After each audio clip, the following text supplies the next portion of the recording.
it over your shoulder, and that way if I sneeze, which I'm very likely to do, this being mold season. Thank you all very much, and thank you, Carol.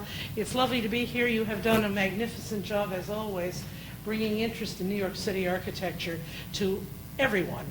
And how nice to see Wall Street, one of the most interesting streets in New York's history, and it's very nice to see it here in this display. It has absolutely nothing to do with any of the buildings we'll talk about tonight, but a lot of the money did come from the Wall Street area. So it's always worth thinking that in New York, everything that goes around comes around. What I want to do tonight is talk to you all a little bit about MCKIM, MEAD, and White, three young men born a generation before the Civil War, all from intellectually proud homes, but rather impecunious ones. Three young men who showed probably very little talent in any vein as a youth. Charles Fullen McKim was not a good student. He was nervous. He never mastered Greek. He suffered through Latin and had a very unhappy year at the Lawrence Scientific School, which he entered at 19, having had trouble even gaining admission. He then up and went to Paris out of the blue to study something he'd had no propensity for or expressed any interest in earlier, architecture. He first teamed up with a man called William Rutherford Mead, who, short of the fact that his family were the same Rutherfords as the current president, did no good for him either. He actually was the only of the three boys who went to college, and he didn't do very well there either. He didn't know what he wanted to do, and so he sort of rattled himself into an architecture office. He had zero talent. His specialty was probably engineering, paying bills, getting clients, proper billing, and, as he always said about himself, keeping his two partners from making damned fools of themselves. The third man was a New York boy who came from a family where the parents showed very little interest in his future. At 16, he left local ward public schools to enter the office of America's greatest 19th century architect, H.H. Richardson. He did so as a lowly office boy. I think that you could say if you had all three of these guys together, or all three of these guys on their own, they would have amounted to absolutely nothing. But something happened when they banded together, and a synergy was created, and that synergy let other people in, and they became the people, amazingly enough, who transformed America from simple to complex, and did so, as I always imagined them, acting rather like Santa Claus, carrying in their backpack the great buildings of Europe, which they would supply to the American robber barons who needed visual amplification. All right, next, please. Thank you. There we go. Okay, so here we are. This is the beginning and the end of MCKIM. Quite a transformation. Here's a little house in the country. Not a country house. It's a house in the country. It's very simple. It doesn't look like much. Any builder could have done that house. If you saw that house in 1874 and somebody said, this is going to be the greatest architect of the Americas in the 20th century, you would have said, huh? And yet he dies not building a wooden house in the country, but building a marble palace for a captain of industry to house his collections of the precious things from the old world. Next. This transformation is quite remarkable. It goes very slowly. Sorry, can we try the next, or is it going very slowly? There we go. This involves taking a trip abroad. Now, for you and me, we go in 8 hours, don't we? We're able to get in a plane, and if we can stand up packed out at the airport, we arrive in Europe the next day, right? Pretty easy. Going to Europe was a rarefied adventure for people before the year 1880. It was difficult. You did it as a last resort. You did it if you were dying to be enlightened. You did it if you were brave. You faced a trip across the Atlantic with 30-foot waves in a tiny boat, the same food for a week, or the entire length of the crossing. It didn't much matter. Dry, horrible food. There was no bathing facilities. The waves were rough.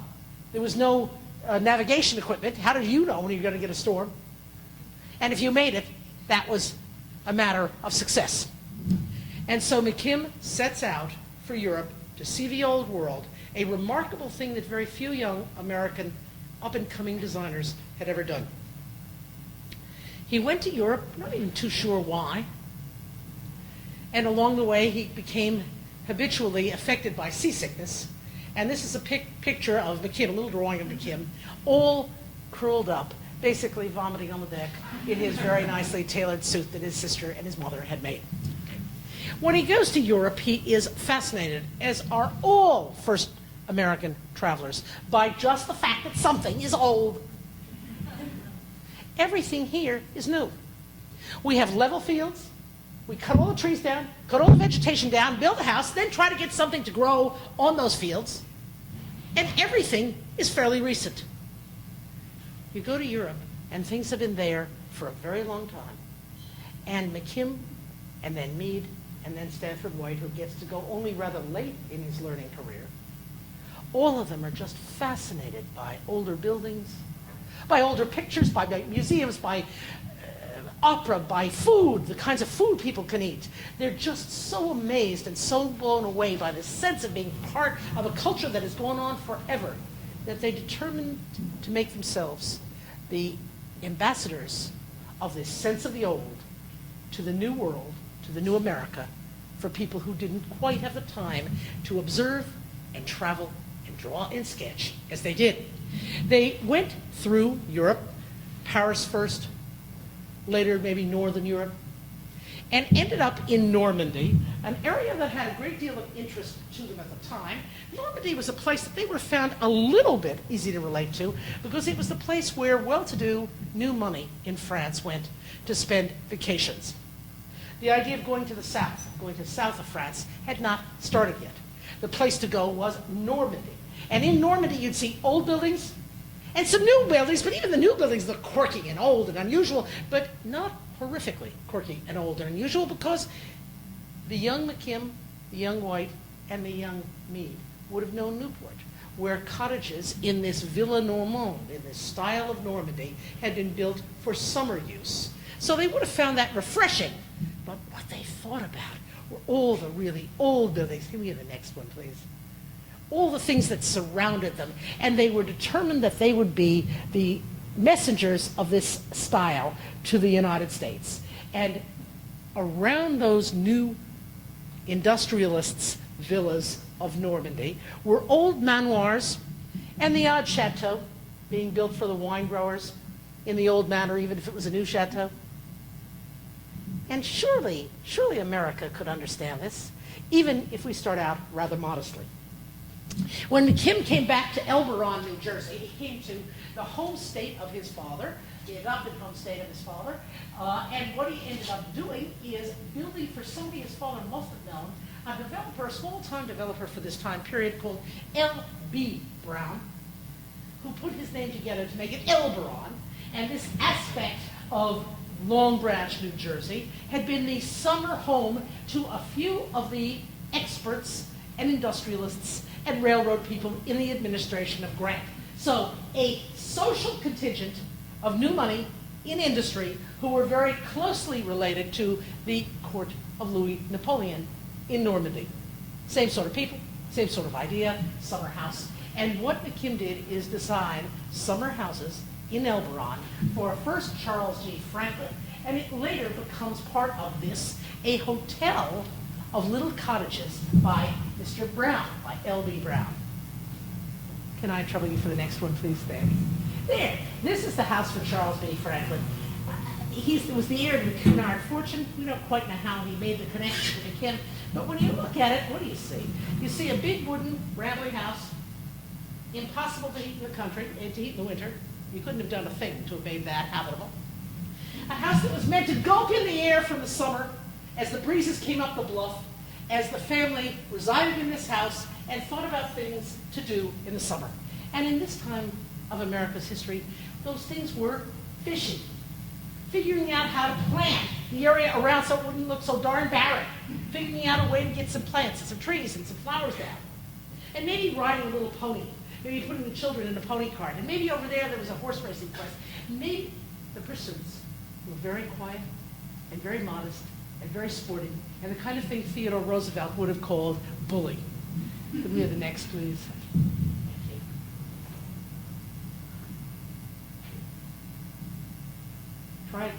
Let's see why. I always have trouble with it. Now, there we go. Here's just the house in question. Here are two neighboring houses. And here you see the little pony cart.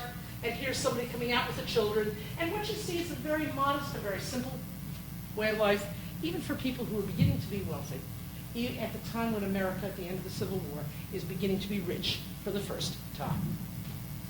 We still see houses that might be considered a little bit awkward, houses that don't have a great deal of prestige, houses that are simple, houses that are wood, houses that have all these porches and are meant for very short seasonal use.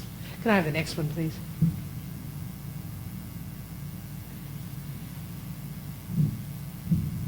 Keeping the breezes and keeping the summer houses and keeping the wooden houses going was a rather hopeless pursuit. It didn't make very much money, but it was the thing that was being done when the firm of MCKIM, MEAD, and White were formed. The firm of MCKIM, MEAD, and White is formed in 1879 when the last of the three partners, Stanford White, comes back from his first experience going to Europe and comes into the city of New York rather than to Brookline, where Richardson had practiced. Can I have the next one, please? And was all set to do something to transform the city, even if his early career. Keep going. This is Newport. Well, should I do Newport? Yeah, okay. Elberon actually loses out to Newport. Elberon built its own Death Wish into its design. It was brilliantly located. It was right on the bluff, and there was sand at the edge of the bluff then. The sand is now Fire Island, but at the time there was a nice beach. There was a bluff there. You could stand on top of the ocean. You could see Winslow Homer's breezing up. But right down the middle of Elberon came a road and a railroad. And that brought all the regular people. It was perfect for the people who lived in the cottages. You'd go down by the railroad, get out, walk to your house, walk to the house. Isn't that nice? On Saturday and Sunday, everybody joined you. Not a good thing. And so very quickly, Elberon lost its social prestige for the elite railroad people, leaving them with a problem. Where do they go? Well, they could go to Southampton if they happened to be Catholic, because that's the new summer colony for well-to-do Irish Catholics. They could go to Newport if they could cut the mustard, but it was pretty hard to get into Newport. Newport had a higher social standing. It was a social standing of older American families, some Southerners, some Floridian planters. And when you went to Newport, when you took on Newport, you had a very large chance of being rejected. MCKIM landed in Newport rather happily because he planned and made a very good marriage for at least 6 months. He married a very beautiful young lady who was a very mixed-up young lady, and whose family at that point had a great deal of money and lived in a big house in the secluded bay portion of the city where he would walk by the old 18th century Newport, the protected place to live in the winter in Newport. And he'd walk by the houses of Townsend and Goddard and the great cabinet makers and the great craftsmen of Newport. And for a man who'd been to Paris, this was the old world. Oh, it was simple, it was modest. But it was old, and it was in America, and maybe he could do something like maybe produce something in the colonial style. The next, please. And so what he wanted to do was to make a new colonial building. And so for those houses, he refitted them in mock coloniana. The houses had been all stripped out. They'd been boarding houses. But he brought them back to a life they never had. Here we see it. Big fireplace, the so-called colonial chair, Townsend Goddard table, and some dried flowers. Isn't that perfect? It's all created. It's all a mock coloniana done by MCKIM in an effort to show some old in the new world as the houses were fitted out for well-to-do patrons who might rent the house for the summer. It's just at this moment that they meet somebody of some interest. Somehow, and very near here on John Street, they ran into a man called Henry Devine, uncle of the later art dealer Joseph Devine. And Uncle Henry had a shop where he sold art supplies downstairs and antiques upstairs. And what he brought in were colonial chairs from Paris, made by the Germans. So what we're looking at is the image of colonial America recreated by an American with a little help from a European contingent. Can we have the next one? Oh, sorry. When MCKIM finally lands back in New York and starts to do houses, this is the traditional thing. This is New York streets. Again, it isn't too exciting. You're looking at this and thinking, what am I going to do with this? Let's do something different. And so MCKIM tries valiantly. And he comes up with a house. Can I trouble you for the next? Thank you. There we go. And he built this house, and he even had a very fledgling attempt to do decoration in it. It didn't work out terribly well. He did interiors for about a year and a half. Did not prove to be his forte. But when he built this house, instead of everybody saying, wonderful young talent, the house was compared to a furniture sideboard. It did not meet with very grand acceptance. Can I have the next, please? And so what he needed was a little help. And what he needed was some help from a person who might have a little bit better design sense. And luckily for MCKIM, he comes up with two of them. Can I trouble you for the next, please? Or is it advanced? There we go. There we go. And he manages to find this in two ways. The first way is a man called Joseph C. Wells, who is Joseph N. Wells, who is a remarkable, talented young man who sort of floats around New York in the economic downturn of the 1870s and lands in MCKIM's door and probably did some off-the-record, off-the-books designing for MCKIM, such as this attempt to do the Union League Clubhouse, a commission they did not win, but among more sophisticated early works of MCKIM and MEAD. Now, what we have here is a guy who's got no social connections, no cachet, no money. So he's the guy in the back office who does the real work.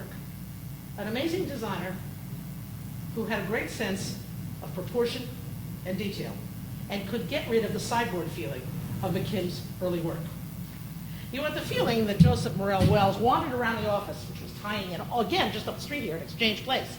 And you have the feeling that they were so jammed together in this tiny space with little tables that he'd come over and make a remark about that, do a drawing over here, fix this, erase that, that he brought together the work of the young MCKIM and the young MEAD and gave it some coherence, which allows them to start a career and to start a reputation that they wouldn't have had on their own. Can we go to the next, please? There we go. They didn't have too far to go. This is the famous height of social acceptability in New York. This is the ballroom of the self-proclaimed Mrs. Astor, a room, a big cube by Griffith Thomas, where she hung every picture she could get her hands on in what was a crowded, very uninspiring, very cash-conscious effort. Several times a year, they took the furniture out, and they held New York's first really grand social event, the Patriarch's Ball. About 400 people could fit into the room when the furniture was removed. So they claimed immediately that only 400 people were capable of entering the room. Only that many people had the manners and the cognizance to be able to handle her parties.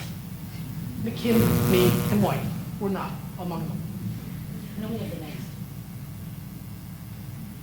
But you can see where design is going to come in. And design comes in with a second person. And this is the young Stanford White. Here you see him again in this neighborhood. He's down in South Street Seaport here, doing a sketch at dusk. He particularly favored drawing at night. He was the best draftsman of the lot, a good sketch artist. He could draw quickly. He could get his drawings across and leaning across. He also was willing to do interiors and that damned annoyance of women closets, things that gave him a special training, interiors and drawings, that neither MCKIM or MEAD had been very good at. Next, please. This is an early image of a Richardson house, still very much with us, thank heaven. This is the Watts Sherman house in Newport, and this arrangement of the room is Stanford White doing things we're going to see him do very well as he matures. This is very youthful work. He would have done this when he was barely 18 years old, when he was working for Richardson, and this is when Richardson sort of decided, okay, you can handle it. I'm giving this stuff over to you. I'll tell you what I want sketched, you do it, and I'm giving you over the interiors, and you do that. After working together and knowing each other, as the great painter Alan Cox once said, everybody knew everybody in this set in the 19th and early 20th century. The four young men, Augustus St. Gaudens, the great sculptor of the 19th century, MCKIM, MEAD, and White, took a famous drawing, sketching, wine, flat barge boat, and looking at pretty girls, trip to the south of France that bonded their friendship and their collaboration for the rest of their lives. Can we have the next, please?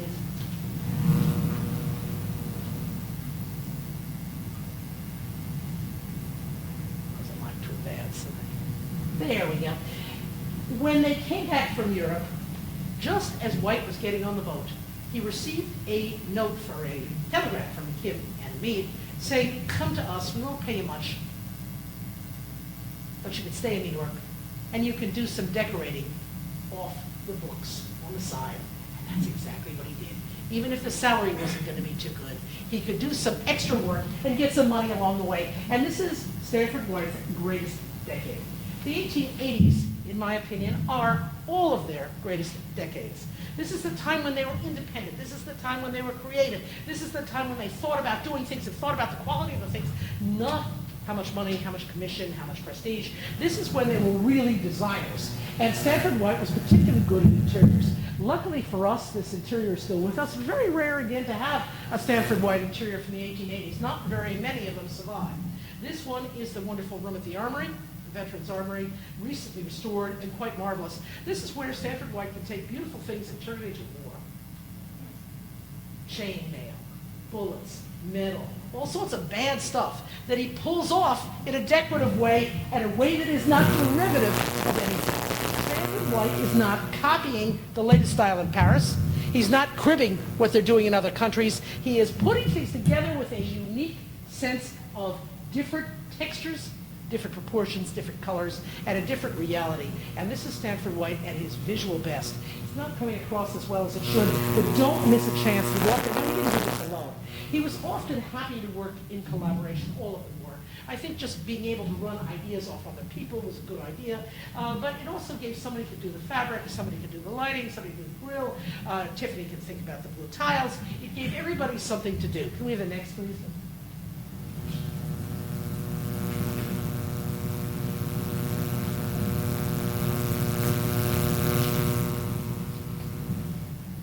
Sorry, can we have the next, please? It doesn't want to move, does it? There we go.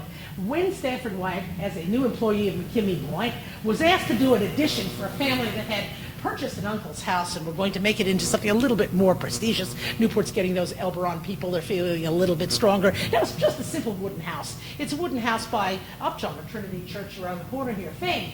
But when McKim White does this addition, they do it exactly in the Upjohn manner, same material, same color, same brick moldings, and inside is a Stanford White working beautifully when he's working for somebody with family furniture. This is an old family. They're in the China trade. They've got the wonderful San Domingan mahogany furniture. They've got silver. They've got the mandatory thing you had to have. You had to have one of those colonial chairs, and you had to have a spinning wheel. And they had both. So what he does, this is Stanford White putting together things for families with a pedigree, but doing it in a different way. Brick patterned floors, cork. No one had thought of using cork. Stretches of cork on the frieze, in the ceiling, in between the bricks on the floor. It does dim the noise. It has a practical purpose, but it also is a different texture. It's a different color. It's something people have not done. And here's a sort of Stanford White set of formulas. This is his formula for a well-to-do family of colonial history. Put the colonial stuff out, but make it new. Make the mandatory Sienese fireplace with lovely yellow marble around it, and then put in Tiffany's tiles at the back window, and that way, even though you're having, who the next please, even though you're having the 3 meals in the same room, each meal is transformed because the light is different at breakfast from the way it is at lunch, from the way it is at dinner, and so you get a different sense of the room. And here you have the room in the bright part of the day. Here you can see the wonderful features. I think we don't quite get the vision of the spinning wheel, but we get everything else. This is White working for a family with hereditary items. This is a group he's going to lose fairly quickly. He will end up working for the new money, whose imagery he creates with the lovely house for Victor Newcomb. Can we have the next one, please?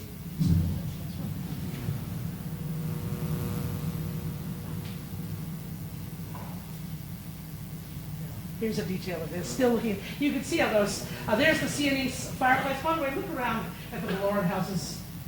Look at the Metropolitan Club, you'll see his fireplace. Oh, that becomes a signature gesture, as does something I'll show you in a few moments. And you can see how the tiles change as the light of the day goes across the windows. Can we have the next, please?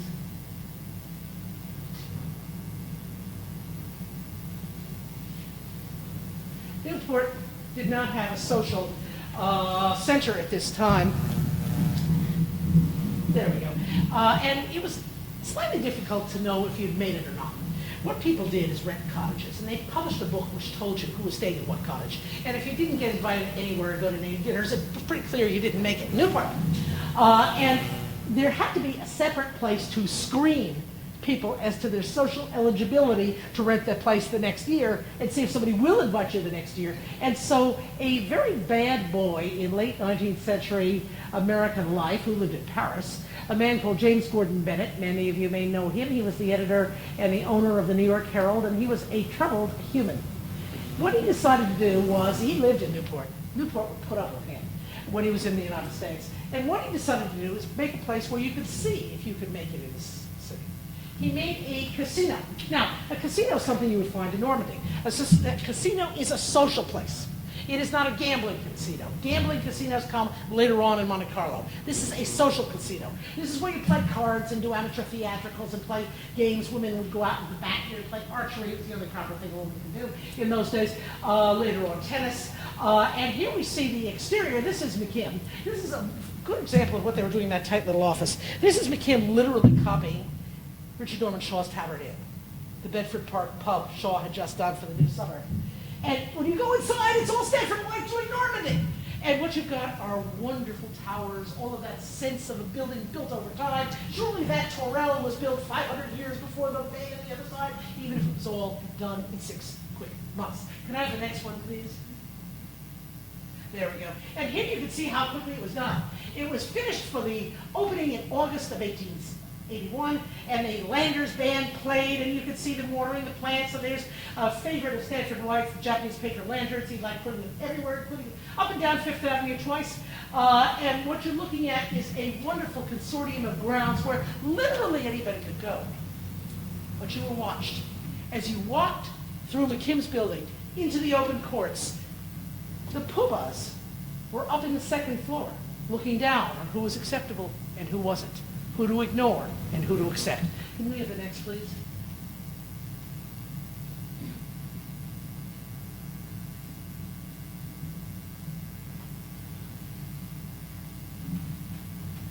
Sorry about that. There we go. Here we are. Here's some more bits and pieces of it. The wonderful Norman arrangement with wonderful shingles cut to look like tiles. And over here, Stanford White's signature at the time. Lots of these porches which have marvelous woven screens, Rama screens, Chinese screens, Japanese screens. The whole idea, again, is this is summer. It's only summer. So the wind comes through, the breezes come through, but you're sort of inside, but the breezes come through, so you're sort of not. It's got a lovely indoor-outdoor sense, in addition to the tennis courts and to the actual athletic facilities of the Newport Casino. Can I have the next, please?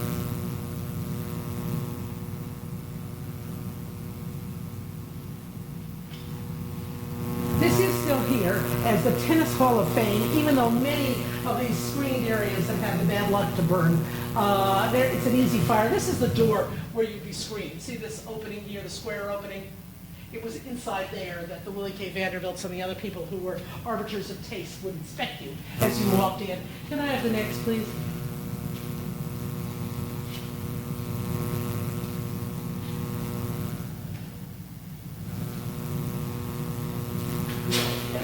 If you couldn't, and here's an indoor, if things were really bad, there were card table rooms and an amateur theatrical, and lots of people liked to pretend to be theater folks, and they would do little plays and that sort of thing. If you couldn't make it in Newport, and you didn't feel you had either the money or the social prestige, you could go across the bay to Narragansett, which was another community at the time, with a great big, marvelous pier building built by MCKIM for absolutely no purpose. This is a huge building that does nothing. But it looks like Normandy, and it sets the tone for the area. And later, Louis Sherry built lots of restaurants and cottages and lots of money-making facilities right to the side, which you see there. But this was so beautifully done. It does look as if you're in old France. And just to make sure you really got that impression, when MCKIM finished the building, this is really American beginnings of trying to look old, consciously old, he looked at the roof and said, it's too perfect.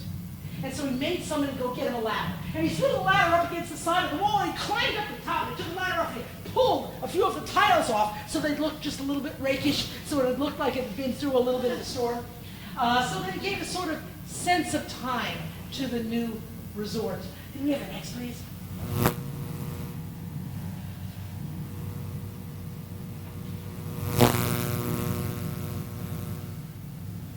There we go. This is what Stanford White would sort of settle into doing, but not this well.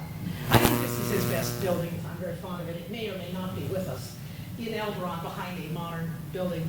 This is the wonderful Victor Newcomb, a great shingle building that combines all of that Norman stuff and has the tower over here, which is the staircase. We originally had the forest windows. The same story we've spoken about the Summer Beach house, but this is what Stanford White does when he has the option to not have family furniture.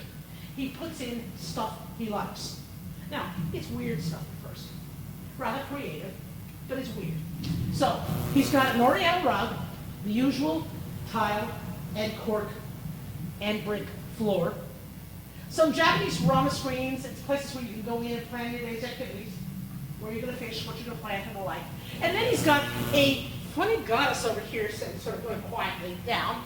Over here, you've got an elephant with a temple on it that I guess is Chinese. There's a little bit of Asia. There's a little bit of the Middle East.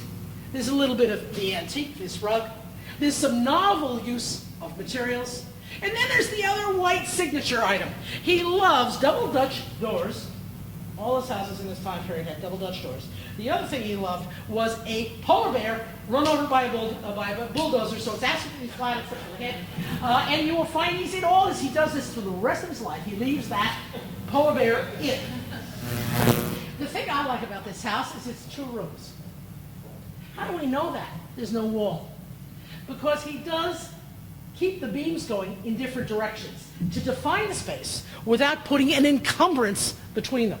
This is 1881. This is pretty remarkable in opening up of space. This is Stanford White at his very best. Can we have the next, please?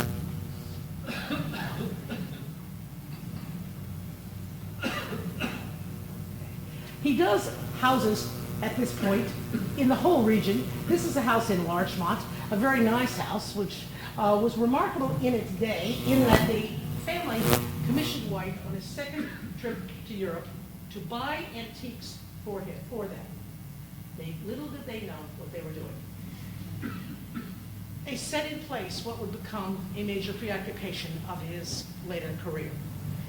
He bought very modestly and did not spend a lot of money, but the family liked the things he brought back, and when they moved from the house, they wrote rather sweet letters saying, we so appreciated the things you bought for us on your trip to Europe, and we've taken them with us to our new abode in Virginia. So they were really quite taken with the things he bought. He also here hired other artists having a rough time, and part of the idea was that you enrich them rather the way the Century Club was meant to do. You'd put well-to-do people who were patrons together with starving artists, basically. So you had Thomas Dewing and other artists working on the interior here, doing paintings within the room. This is pretty unique in America. We haven't seen this for Stanford White's work in the early 1880s. Can we have the next, please? Here's a little bit of the Dewing's paintings on the ceiling here. They're on doors. There was a fair amount of work for Mr. Dewing in this particular house. And here's the lifestyle of the day. They're out on a boat. They're dressed up. They're having a good time. It's the rather casual end of Theodore Roosevelt's America. Can we have the next, please?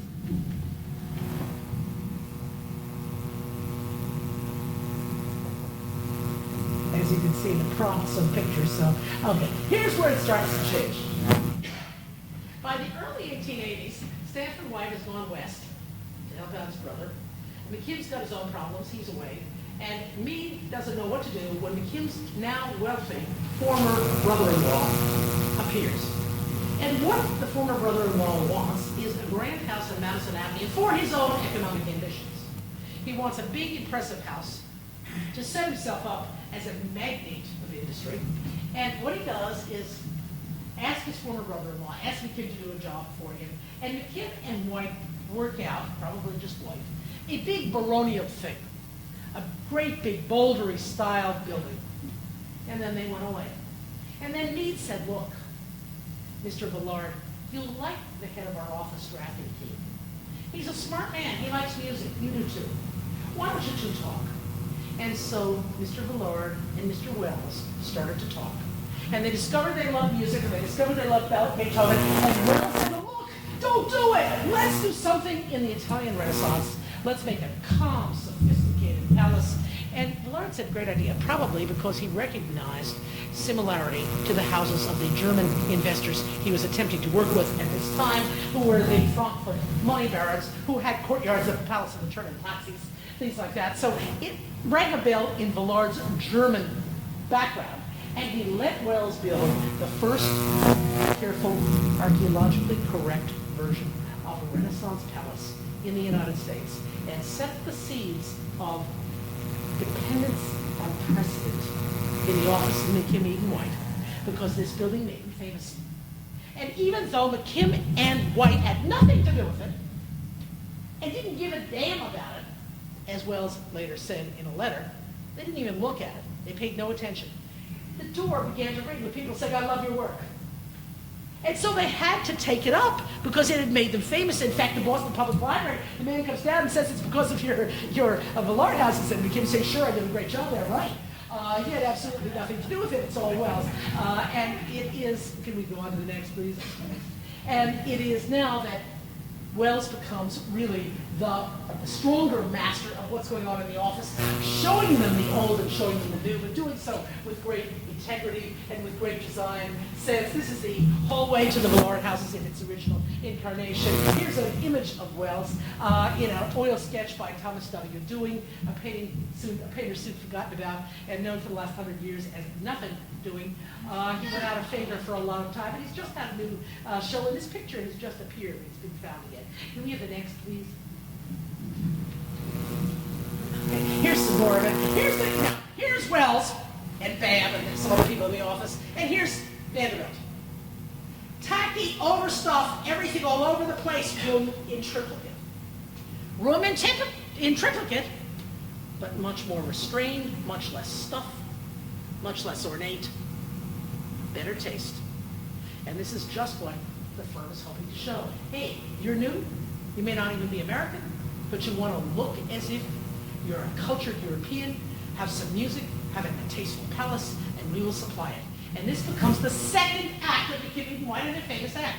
Can we have the next, please? They become the carriers of European tradition, which none of them grew up in, which none of them knew in a studious way. Absolutely none of them had gone to school. None of them had art history. None of them suffered through a lecture on buildings of Europe, as you're doing now.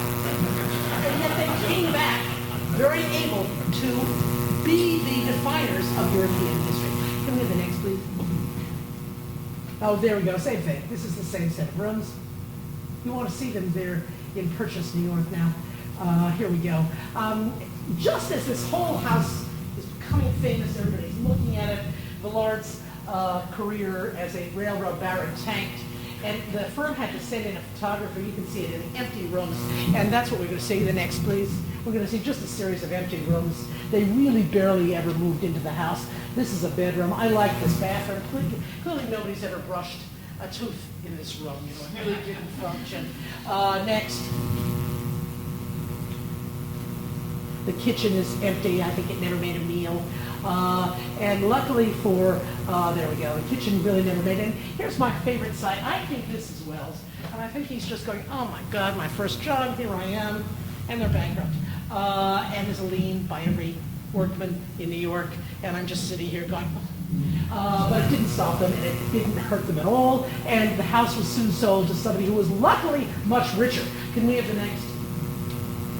The house was sold to the Reed family, to Whitelaw Reed, whose wife was conveniently extremely wealthy, and he redid it in white and gold. He took the Villard rooms and gilded them, made them much more elaborate, and later on, people would say, you know, that firm there, MCKIM, MEAD, and Gold. And here you see it all fixed up when the Queen of MEAD ran it. One of the most amazingly stupid PR campaigns I've ever seen. How in the world she could have let this happen? But it was perfect. She was the perfect heir to that house, wasn't she? It's all new, it's all, you know, and here are the waiters and the poor couple from the Midwest who are sort of saying, what's going on here? And the waiters are just going, ah! Can we have the next, please? She don't know her own, just a slave. Her dog goes her. Can we go to the next area? And here's one of my favorite. This is an early house done partially by Stanford White and partially by its partial owner, Louis Comfort Tiffany, the stained glass maker and painter, who built this family apartment house. It's really a de facto apartment house on 72nd and Madison Avenue. To me, one of the greatest buildings of the early 80s, and I also think the worst loss of the 1930s in New York. It was torn down for the Rosario Candela, very beautiful apartment building that is a lovely building on the site, but goodness, this one shouldn't have been.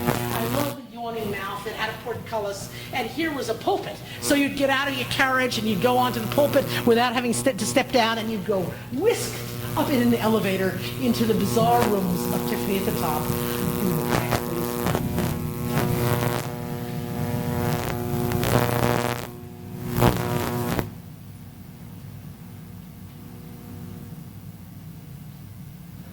There we go. At Tiffany, one of the rooms, and you could see how it stood out from the rest of the city at the time. We have the next one.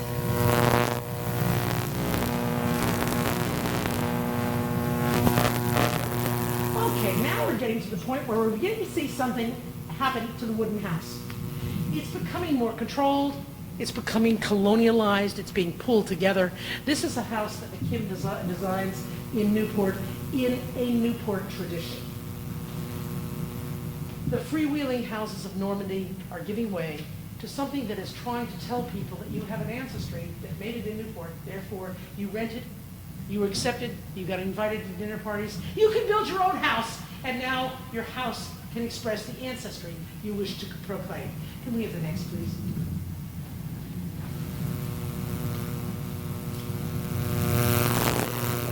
And now, we're not having the same summers. We're not having the same winters. It isn't about putting greenery around your house and what kind of fishing you're going to do. It's now about marrying your daughter off to somebody who's in desperate need of money and sacrificing her so you can say you have a child married to a duke or a marquis or something.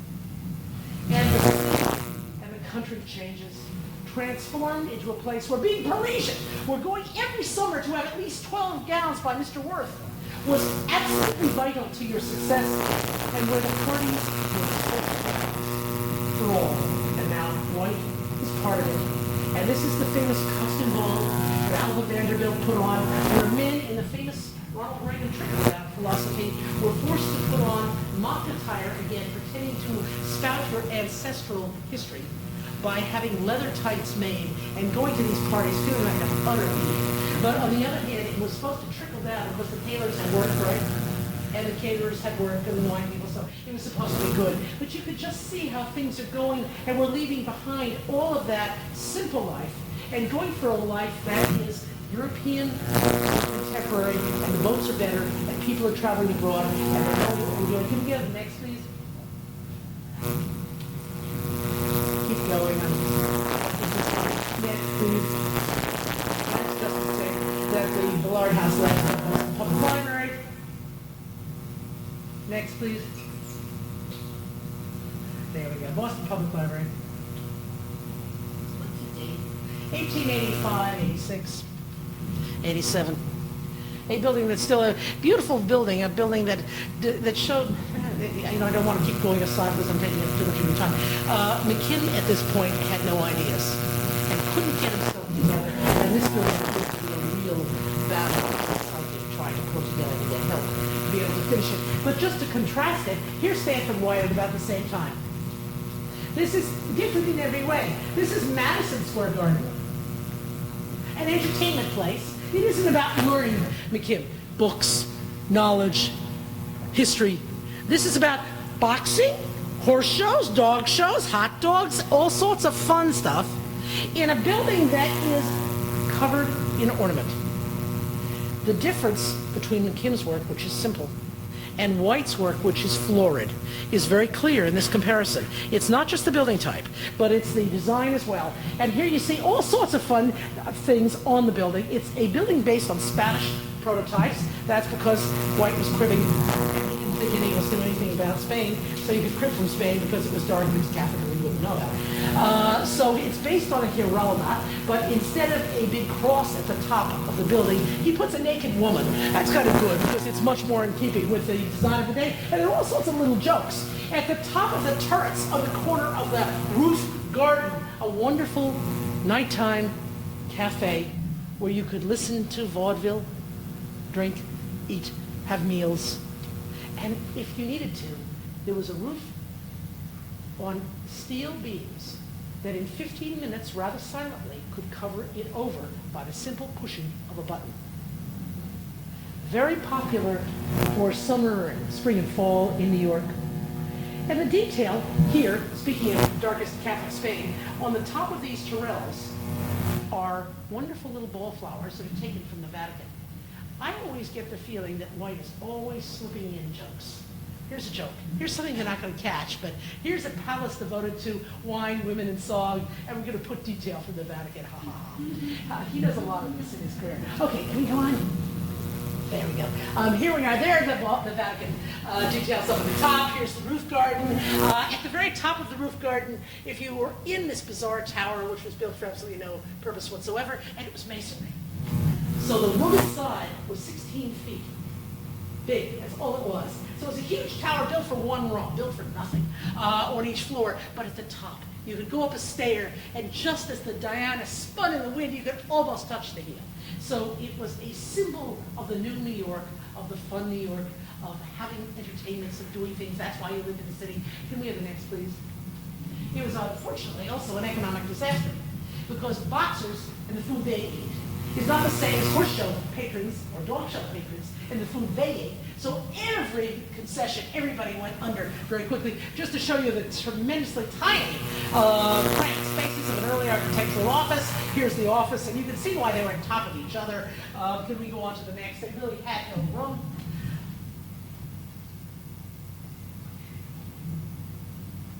We can go to the next, please. There we go. A little bit of, we can go to the next. This is Joe Wells doing a drawing on his own. You can see the difference.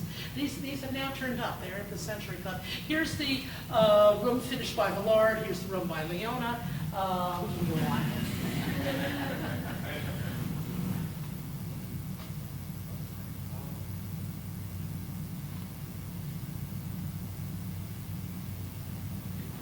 We can go to the next. There we go. Okay, now, right about now, several scenarios play. Americans want antiques. They don't know anything about it. Stanford White loves antiques. He doesn't know anything about it either. But they're dealers who are willing to play. And what he does now, boats have gotten better, boats have gotten bigger, boats can take expensive carloads back. But they're now steam lines that can bring back marble fireplaces, wooden ceilings, Kiji fabrics. They can bring back all sorts of heavy antiquities to dot your new house and give it a patina of the ancestry you're thinking.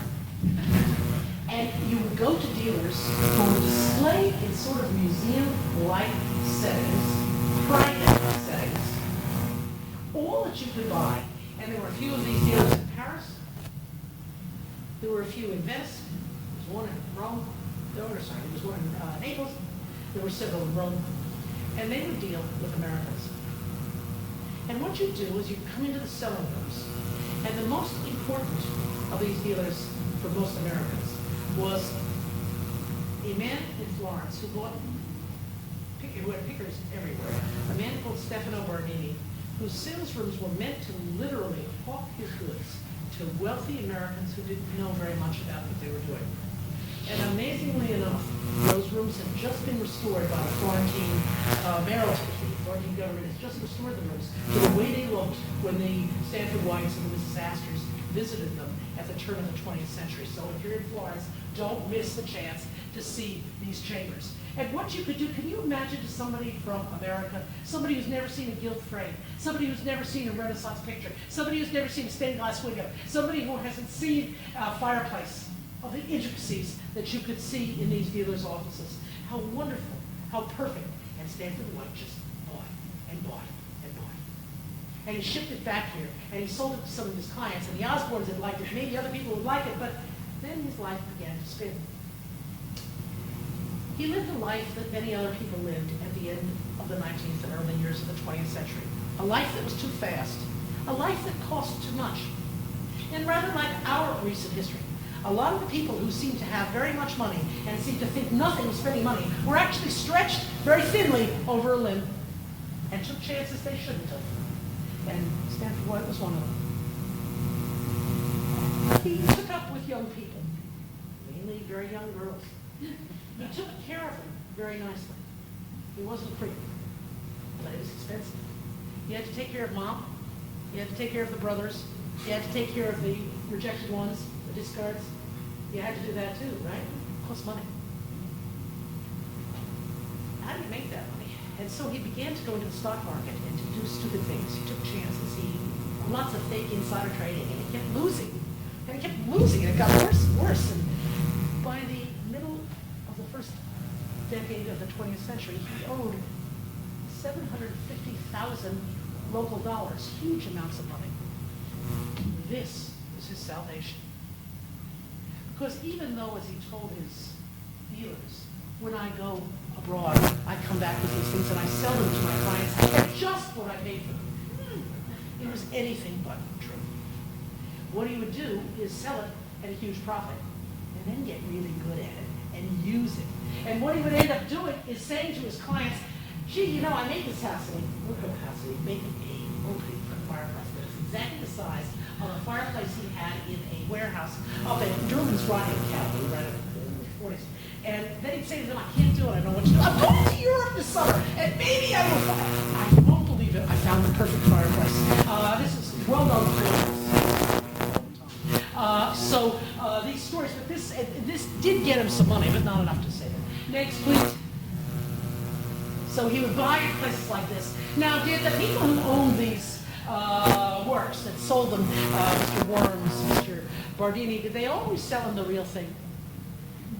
Because he didn't know what he was doing. They had workshops. And Bardini, I think especially, over in the Anisanti area, had his craftsmen make either 4 tables out of the 4 legs of one real table, or maybe another fake. So much of the work they got was real, much of it was fake.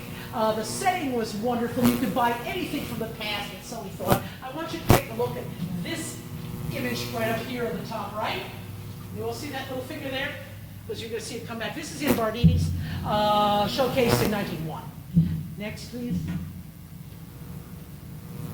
Bardini, by the way, sold everything. Roman stuff, 19th century stuff, Renaissance, pictures, sculpture, fireplaces, everything. And Italy was now the profound place. MCKIM had fallen in love with the idea of being able to go to Rome and live there and learn if you were a young student.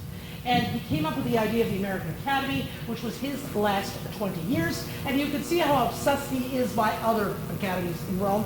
When he's asked to do the New York Pavilion for the state of New York in the Chicago World's Columbian Fair, what's he do? A slightly more florid version, but that's it. So Italy is in everybody's mind. Forget France, forget Normandy. Can we have next, please? Whenever you see those tickets, New York Day, this is where you go to sort of, I guess, cool off and have a soda. Wasn't that the new thing? There we go. And here's MCKIM taking a little bit of design. This is McKim's best building of that era. This is his university club. This is the Hampton Rob up the street, which I don't think, 35th Street, which I don't think comes off as well. Can we have the next, please? You have the feeling that maybe they have a problem because they've lost the main designer. Joseph Wells dies, and they lose the coherent person in the office. Can we have the next, please? There's more of the premier air conditioning, right? Pre-air conditioning awnings. Next, please. There we go. Stanford White lives it up. He's invited to the patriarch's balls. He's keeping up his private life. He rents a house and forgets to pay the rent from a client who gets pretty mad later on, and builds on it, and builds on it, and builds on it, going northward from Gramercy Park here, up on the beginning of Lexington Avenue, with extra room and extra room and extra rooms, and they become a repository for many of the items he's having shipped back from Europe. He dots his own interiors with him, as well as keeping floors in a writing academy and a storage academy. Surely, if you come to dinner at his house, you will say to him, Mr. White, I want you to find one of your new signature items. This becomes another one of his signature items. That's a Salomonic, twisted Salomonic columns. You see it in all his later work. Every room has one. Can we have the next, please? Living large, living too large. Same triple drawing room. You can see how it comes out of the idea of those European showrooms we were looking at. Can we go on? The next, please.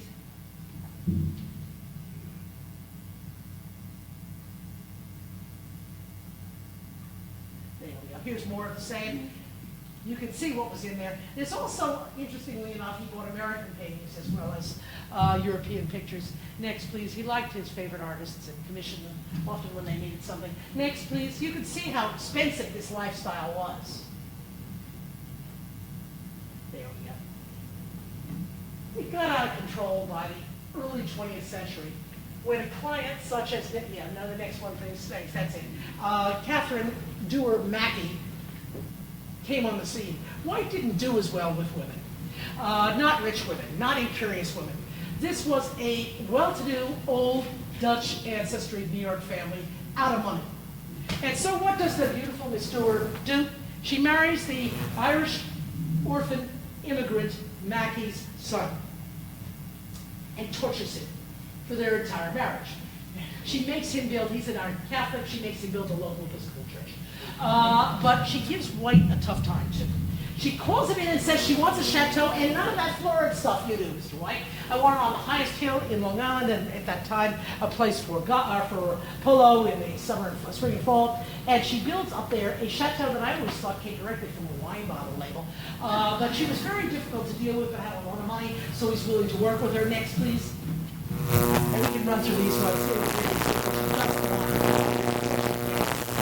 for a very, very, very short sunset. Houses like this existed in America. They existed from about 1900 to maybe 1932, 1933, and they're all down. The Mackey house is a subdivision, torn down directly after the war. They lost their money anyway. And here you could see the house, the money, the interiors, the footmen. You can see what they put on. We can go on. Next, please. Perfect. You can see the detail. It's a little gamished. English with, there's a little English, there's a little Italy. It's not a study. This isn't what an Elsie DeWolf. This isn't what and this is why Edith Wharton kind of looked down at Stanford White. Edith Wharton and Ogden Codman said, they really haven't got it. And you can see it is a little mixed, but on the other hand, there's a certain charm to that. Can we go on to the next? There we go. Another item of the era. Why in the world did everybody with a pool table have to have antlers? Multiple animals with antlers. I don't know why, but it was something of the era. More. Next, please. There we go. Just the ornateness of this. And here's Catherine Dewar. She later, of course, ditches Mr. Mackey, has a very unhappy later life. And then she and her husband must have been delighted when their daughter Ellen married that musician, Irving Berlin. Yeah, they must have really written home to their friends about that. No countess no count from Manchester or anything. Okay, next.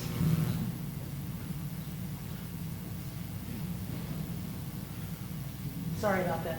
It must be I'm not very good. Oh, there we are. Okay. But what happened to White's? That's what I'm perfect. Thank you. Just what I want to show you. Okay, there. That is. In these houses came the real things. Sometimes Bardini let White get something good. And this one I think is Bardini. This is a wonderful Kiborium that's real, that came back and was put in a flower conservatory of Henry IV. That's what we flipped over. When the era ends, so many of the things turn out to be fakes or married pieces or medailless, that it was a tremendous disgrace for everybody connected to McKim and White. But this one was real. And you all may recognize it because it used to sit up at the cloisters. And it now has been returned to the Met where it's in a prominent position. When you go to see the Christmas tree, you'll walk by this wonderful caboria. So some of the things they bought were good. Some of the things were real, not always. Next, please. There we go. And here we see the end of this era. Here we are. This is Stanford White in one of those parties. This is a party that, again, trickled down philosophy. This one was so elaborate that the couple that staged it had to live abroad for a while. There was such complaint about the waste of money. That's the social life, the proper one. This is the social life, the fun one. And this is the one which everybody in that era indulged in. This is nothing that was particularly known to Stanford White. And this is women who danced in revues, vaudeville routines and the like. One of the most famous groups of these singers was a group called the Florodora Girls. And here are the Florodora Girls singing as all the high-hatted young bachelors regale these young women who've come to New York, who've come to the East Coast, looking for a rich young boy whose family would never let them marry him anyway. So what did they really come for? They really came because they were looking to marry a married man as a second wife and be a well-off person. The idea that these girls were real innocents and were traduced by a set of men, middle-aged men, married middle-aged men at the time, is a bit of a myth. These women were as eager to be part of the scene as were the men. And it was quite an era for fooling around. Here we have the next, please. One of the Florodora girls was the 13-year-old Pittsburghian Eva Evelyn Nesbitt, who you see here. She took up with several of the McKim and White clients before she became a girlfriend of Stanford White. Stanford White was pretty fair to her. She had bad teeth. The first thing he did was send her to his dentist, fix the teeth, put her mother in decent condition. Her mother was a widow. She was struggling to cope with 2 children and no money. He was a very responsible person. I think she wanted to marry him. He would do it. And in the end, they broke off. And I think she kept trying to get back to him, didn't succeed. Next, please. You can see how beautiful she was. And we're looking at a man who did the same thing. This is J.P. Morgan. This is the famous picture of Morgan with his eyes burning. It said that his eyes were like headlights in a truck and could burn through you. He did the same thing. He had the same set of girlfriends, but he went to other people's wives, society people, as opposed to Florodora girls. And just as White is working as having the problems with Evelyn Nesbitt and his sort of personal life, McKim has been asked by Morgan to build a library newly opened. I think you all have probably had the chance to see how wonderful it looks. And what you want to do is go see it. And as life got more complicated and McKim decided he needed a rest, he was prone to nervous breakdown, he turned to Morgan and said, "Won't you let Mr. White finish the building off for you?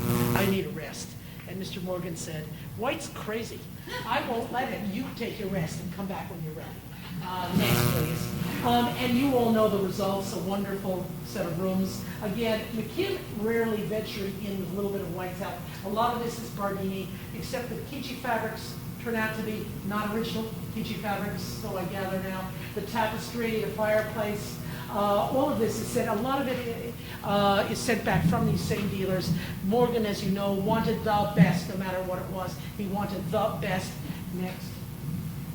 And a little of the patrimony of where these pieces come from still has to be sorted out. But it was quite a fitting out for a room in which the economy of the nation was saved. It was here that Morgan locked the other bankers, most of whom were clients of McKim Wine, until they came up with a settlement, and then he unlocked the door. Next, please. So it didn't, maybe we needed that a few years ago, too. Next, please. You could see the early days. It's nothing about wood or cork or any of this kind of creative stuff. It's very European. It's very precedent-oriented. It's that bag of special things that are coming back from abroad. Next, please. There we go, a little more. This is the house, Morgan's house in Dover House in London, which the Thames, which had most of his art until the British tax picture changed. They started to send it back here, luckily not on the Titanic. Next, which was part of the White Star Line. Next,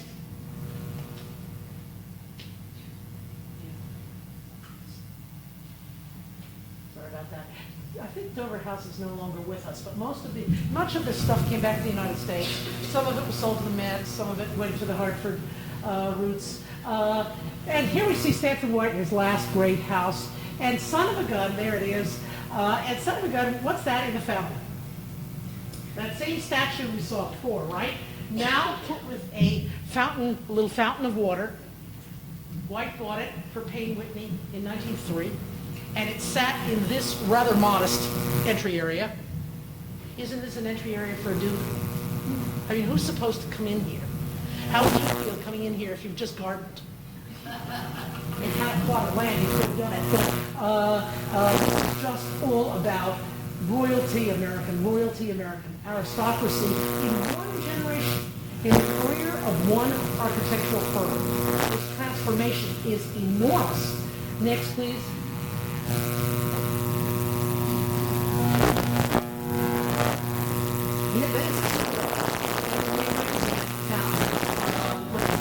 There's a replica here in the French Cultural Mission. Can we get the next one, please?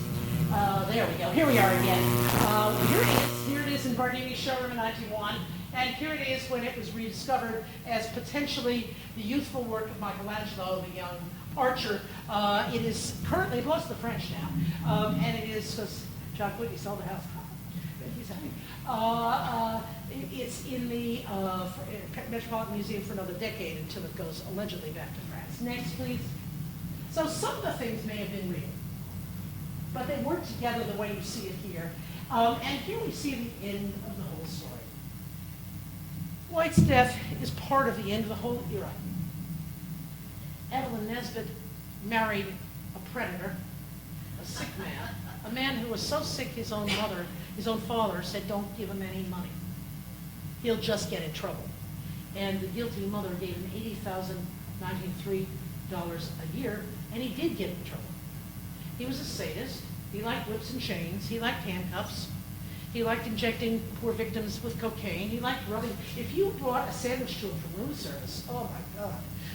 After he whipped you and put you in the bathroom and rubbed salt in the wounds, if you were lucky and could make enough noise, you could get a suit settled from his mother, who paid for all the mistakes he made. Eventually, he marries Evelyn Nesbit. I've always thought only to get back at Stanford White. She knew he was a lunatic. She asked White to protect her from Thaw. White did, at his own expense. But when he asked her to marry him, he did. And she goaded him. What she would do, she'd make up stories, more and more of them, about the evil things that White did, and she called him the Beast. And every time she'd start to lose Thaw's interest, it was pretty easy to lose his interest, she'd say, the Beast is here. He's come. And one June, the end of the month, in 1906, Thaw and Evelyn came from living at home with Mom Thaw. There's Mom Thaw. Must have been pretty awful at home, Mom. And they decided they'd go to Europe, and they stopped in New York, and they went to the rooftop garden of Madison Square Garden, where there was a new review that night called I Could Love 1,000 Girls. And the refrain was Mademoiselle Champagne. And Thaw and Evelyn went to see it. There was a full coterie of people on that rooftop. And Stanford White stopped by, as he often did, on his way up to his own rooms in the tower. And he stopped to watch the show for a moment and probably said to the maitre d' that he was interested in a girl in the chorus line over there. And then Thaw lurched up. And from under the coat he was wearing, he pulled a gun out and shot White at close range in the head, covering him with black powder. A lot of people screamed. The chorus begged people to stay calm, to leave the stage, to leave the rooftop garden. Stanford White's own brother-in-law walked over without having any idea who the body was. And Thaw went down and said to the policeman, call Carnegie and tell him to vouch for me. And his sister was married to a nephew of Carnegie, and Carnegie said, send him to the bunkhouse where he belongs. But they didn't. Mom Thaw put on the most brilliant campaign up to the day of Cochran, yeah, up into the O.J. Simpson trial. She had plays staged where the wonderful young idealistic man saves his wife in young womanhood's honor. The guy was a bleeding nutjob. He didn't save anything, and he spent the rest of his life, as you know, he lived very, very short a very, very short time within some mental health facilities, within jail, but he basically lived as a gentleman in horse country, sending men to pick up young women through about 1940. His most famous comment was when he was taken to Palm Beach and shown the Everglades Club by Addison Meisner. He turned around and absolutely without a second thought said, "I shot the wrong architect." He didn't give it up. He just didn't give it up, but the world went down around him. After White's death, by rights, McKim and White, the firm should have been dead. They had the worst embarrassment a firm could ever have. How did they survive? And they didn't think they might. And luckily, New York City saved them. They needed the municipal building, and that was an old design of Stanford White's, a rejected design for Grand Central Station, but it was a lucrative design, and it kept McKim White afloat. McKim did not survive it. He went into a depression, sanitarium. His life was pretty much ruined when White died. The firm went on, but McKim lived long enough to see many of his own early buildings destroyed or sidewalks ruining them. And ironically enough, within 50 years, the great Penn Station that he worked on with William Sims Richardson in the office went down for a banal office tower on the site today. Is that all I've got? I think maybe more. Get a chance to be free. That's all. Thank you. Thank you all very much.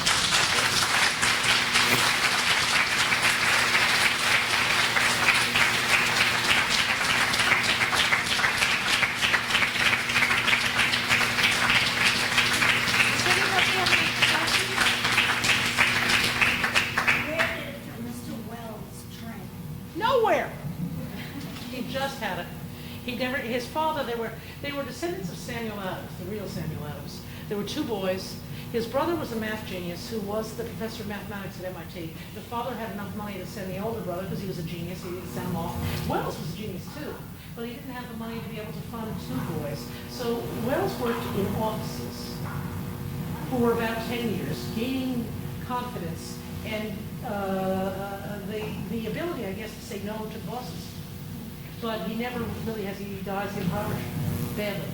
He dies of pneumonia because he did 3 jobs at once and didn't take care of himself. And died at 32. Very young. Why did you inside the smart houses? No. He did. That's just all. White did do. He did do a little bit of the nail head in the dining room and the hall.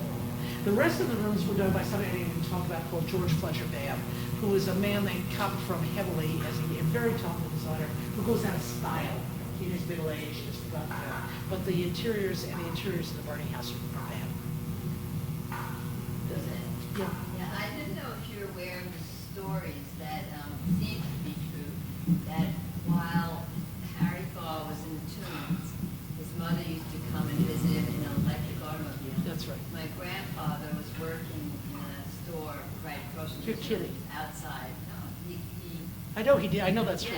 yeah, he used to see the car come, and it was a major event of the day. People just could not get over it. The mother was a genius, a PR genius, a very evil woman, but a PR genius. She dressed Evelyn up in schoolgirl outfits, and they told her, the lawyers, they said, if you cooperate, because Harry could have been electrocuted. So if you do our thing, we'll give you $1 million, which she did, and they didn't. They reneged. But she wore a schoolgirl hat and a schoolgirl dress and talked into the voice. And told the story about, which she later, Evelyn Nesbit was described as having, St. Gordon said she had the face of an angel and the heart of a snake. She would say anything. Later on, she recanted all the stories. She said they weren't true. Who knows is the answer. She was the model for the Diana. No, she wasn't. That's a very popular story. No, she was 3 years old. She, along with the story about Thaw and White and Evelyn Nesbit checking in the Adirondack League Club together in 1903, and it's in their books. Somebody wrote it later as a joke. She was a child. The model for St. Gordon's is Galena Clark, a Swedish-born mistress of St. Gordon's, who was the mother of Millie, who lived in Connecticut. She's the model for Diana. So Evelyn, I don't think she was. It's the fact that St. Gordon's hated her and felt. I could say this, but St. Gordon's seems to have told people that the mother literally sold Evelyn Nesbit to White. That was the deal. So this is some very nasty stuff. But remember, as I keep saying, a lot of these girls were not such innocent. She was not such an innocent creature. She's the one. She had the beau mall. When they filmed her for that, she was a consultant on the movie. There was a bad Hollywood movie with the actor, I forget, Girl in Golden Swing. Ray Milland. And when they made the movie, she was a consultant. And they came to her and said, "What do you remember?" And she said, "Stanley was the lucky one. He died." She had a tough life. She had no talent. And when the Thaws did not provide the money for her, she had a very harsh last 60 years. So it wasn't fun. Was it nice? Tell us a little bit about your book, what started you on doing it, what were the best things about it, and how it finally got done. How many hours do you have? Yeah, no, just quickly, partially because it's up Susan Timmick's a very good question. We all hated Kidney Wine.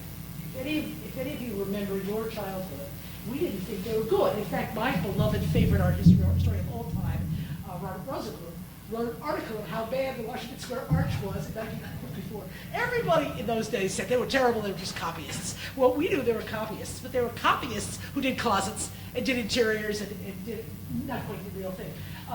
They didn't quite copy, they made it more inventive.